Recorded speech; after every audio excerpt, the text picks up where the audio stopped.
Historia de la pedagogía, sección 76, tercera parte, del Renacimiento a Kant. 14. La ilustración en Inglaterra y Francia. 91. Características principales de la ilustración. 92. La ilustración inglesa, la nueva ciencia. 93. Los deístas. Esta es una obra de los maestros Abagnano y Bisalberti. 14. La ilustración en Inglaterra y Francia. 91. Características principales de la ilustración. La ilustración, iluminismo, época de las luces, es un movimiento cultural de alcance europeo que llena por entero el siglo XVIII y del que no puede decirse que haya tenido una filosofía propia, no obstante que en Francia sus representantes más influyentes sean llamados los filósofos. En realidad, las formulaciones filosóficas son en gran parte obra de pensadores precedentes, sobre todo Descartes, Bacon, Locke, Leibniz, esto es, tanto empiristas como racionalistas. La filosofía sirve ahora esencialmente para dirigir la transformación cultural, política y social del mundo humano, aunque su interés esencial sea difundir la nueva visión científica de la naturaleza. El afán de extender esa visión al estudio de las cuestiones humanas es lo que principalmente caracteriza la posición ilustrada. Muy grande es el interés por la psicología, pero la obra más fecunda es la que se cumple en el campo del derecho y en el de la economía. El interés converge, por lo tanto, en el hombre, y como consecuencia de ello, los problemas educativos pasan a ocupar el primer plano. Los ilustrados tienen una gran fe en la potencia de la educación y quieren modernizarla, enriquecerla en sus aspectos científicos y ponerla al alcance del mayor número. Consideran la naturaleza humana como fundamentalmente igual bajo todos los climas. Se proclaman con frecuencia ciudadanos del mundo y se consideran hermanados por ideales comunes por encima de las fronteras nacionales. Sin embargo, su interés educativo no adopta siempre la dirección y las formas que sería de esperar. En Inglaterra y en Francia casi no se ocupan de los problemas escolares propiamente dichos. Verdad es que desenvuelven una eficaz obra educativa a través de la imprenta, revistas culturales, enciclopedias y sobre todo ágiles panfletos, a menudo anónimos, y por eso mismo audazmente críticos. Campo de acción de los hombres de las luces son también las nuevas academias, las logias masónicas e incluso los salones elegantes de muchas grandes damas. Pero su penetración en el mundo propiamente escolástico es lenta y escasos sus esfuerzos en pro de una efectiva universalización de la cultura. Ello depende en parte de dificultades objetivas, pero en parte refleja la característica dominante de la cultura de la Ilustración, que es en lo esencial una cultura de la clase burguesa ya plenamente consciente de sus derechos y de su función histórica. Una parte notable de la cultura ilustrada, si bien repudia la tradición que le frena el juvenil impulso, en el fondo teme que sus propias audacias vayan a subvertir a la sociedad más radicalmente de lo que sería útil u oportuno. Por eso, tiende a no superar el círculo de las honnêtes hommes, únicos a los cuales puede aprovechar de veras la luz de la razón. El mismo Voltaire, príncipe de los iluministas, estima oportuno proscribir el estudio a los trabajadores, porque quien vive del trabajo manual no tiene ni razón ni tiempo para dedicarse a ello. Como veremos, otros iluministas, incluso entre los mejores, profesan ideas sinceramente democráticas, pero también veremos que no eran esas ideas las que gozaban de los mayores consensos. La Ilustración, en cuanto fenómeno social de gran alcance, tiende esencialmente a hacer de la burguesía la nueva clase dirigente y a esta exigencia subordina, a veces con excesivo desenfado, todos los demás problemas. A pesar de estos límites, y no obstante la ausencia de un interés marcadamente especulativo, puede hablarse de una posición peculiar de la Ilustración en el campo filosófico. Consiste en conjugar la plena confianza de los racionalistas en la razón, con el sentido de los límites dentro de los cuales la razón debe mantenerse para ser fecunda, motivo este último que es propio de los empiristas. Para la Ilustración, como antes para Descartes, la razón es una y entera para todos los pueblos, y por consiguiente es igual en todas las épocas y en todos los pueblos. Se identifica con la naturaleza del hombre y su universalidad es máxima por lo que toca a la subjetividad, dado que todo sujeto humano es razón. Mientras tanto, los análisis de los empiristas ingleses han demostrado la incapacidad de la razón para enfrentarse a ciertos problemas y al mismo tiempo el poco interés que esos mismos problemas ofrecían a la razón. El empirismo inglés delimita rigurosamente la capacidad de estudio de la razón al mundo del hombre. Esta lección no se olvida en el siglo XVIII, sino que la Ilustración la hace suya. En su entusiasta necesidad de extender el análisis racionalista a todos los campos de la experiencia humana, se rehúsa sistemáticamente a extender ese análisis fuera de los límites de la experiencia misma. Tales límites se reconocen claramente y todo lo que queda más allá de ellos pierde todo interés y deja de valer como problema. La esencia metafísica de la realidad y del espíritu humano, la trascendencia religiosa y todo lo que ella implica, dejan de ser problemas que deben reconocerse o escrutarse y se convierten en puras supersticiones, cuyo nacimiento y persistencia se explican por la acción de las fuerzas naturales del espíritu humano, pero que no tienen absolutamente ningún fundamento ni en la razón ni en la realidad revelada por la razón.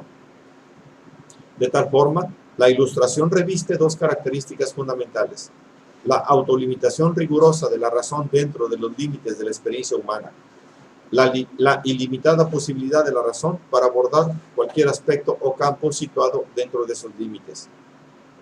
La razón ilustrada no se presenta, por lo tanto, como una fuerza creadora de grandes sistemas filosóficos que abarcan toda la realidad humana y divina, como se había presentado en Descartes, Malebranche, Spinoza y Leibniz, sino como una fuerza que analiza todos y cada uno de los aspectos del mundo humano, reduciéndolo a conceptos claros y distintos. Dentro del dominio que le es propio, no reconoce más autoridad que la propia. Considera la tradición como una fuerza hostil que mantiene en pie creencias y prejuicios que deben ser destruidos por ella, mostrando cómo arraigan en instintos o pasiones elementales del hombre. Lo que con vocablo impropio se ha denominado antihistoricismo de la Ilustración es más bien un antitradicionalismo, la negación de la autoridad de la tradición, la negativa a reconocerle ningún valor independientemente de la razón. Por consiguiente, la Ilustración se plantea como una radical exigencia crítica ante toda posición tradicional y se propone plantear ex novo todos los problemas ante el tribunal de la razón.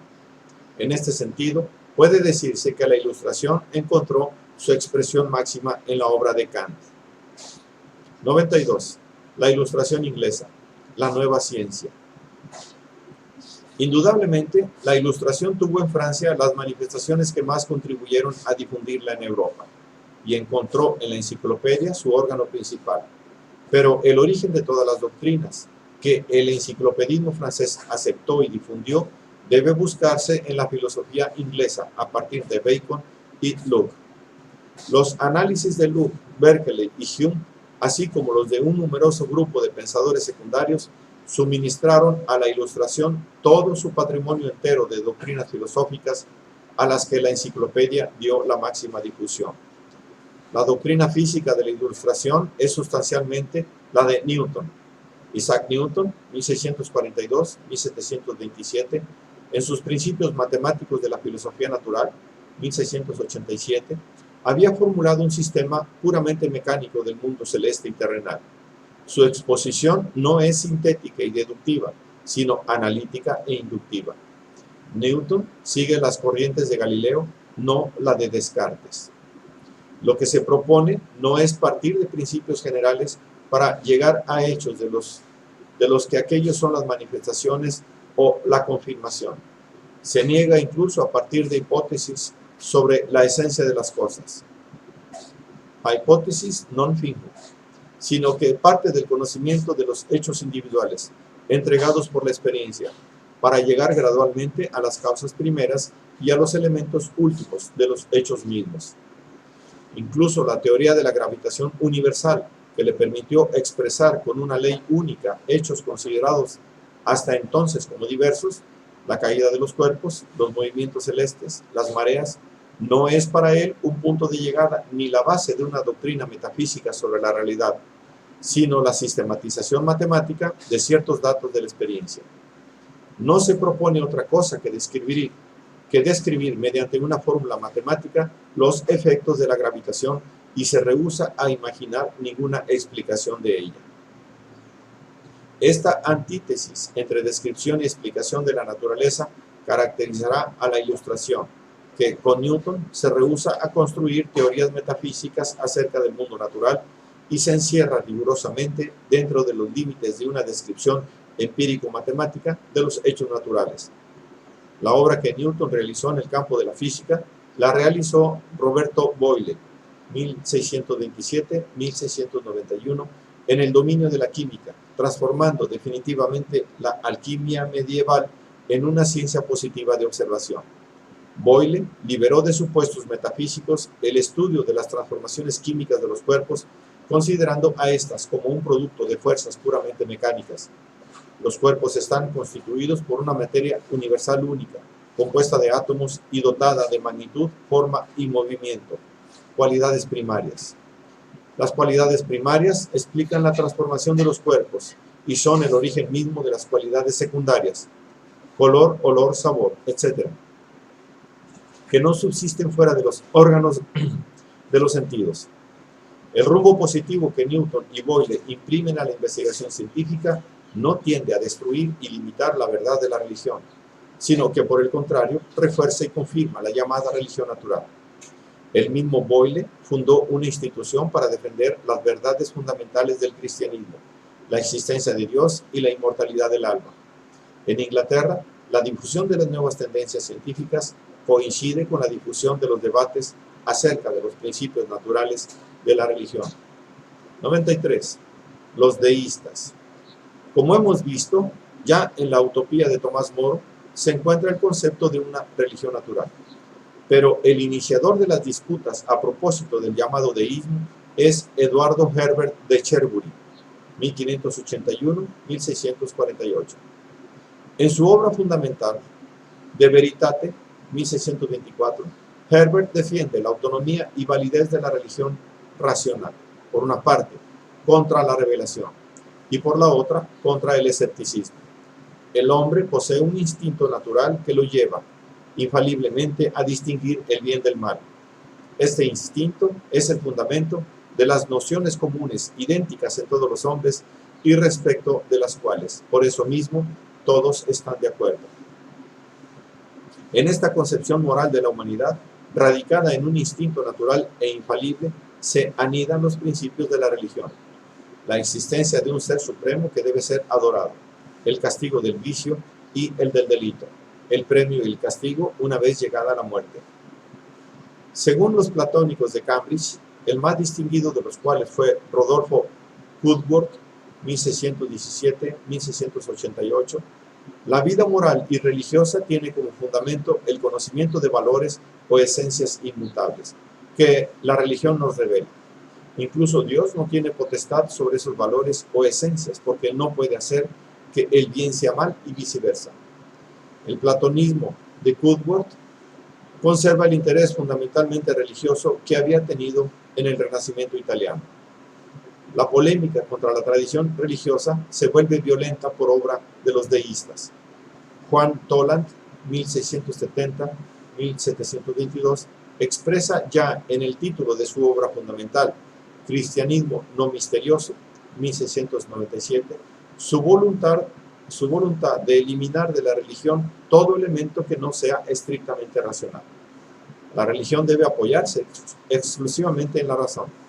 Todo lo que es misterioso es contradicción, y por consiguiente nada.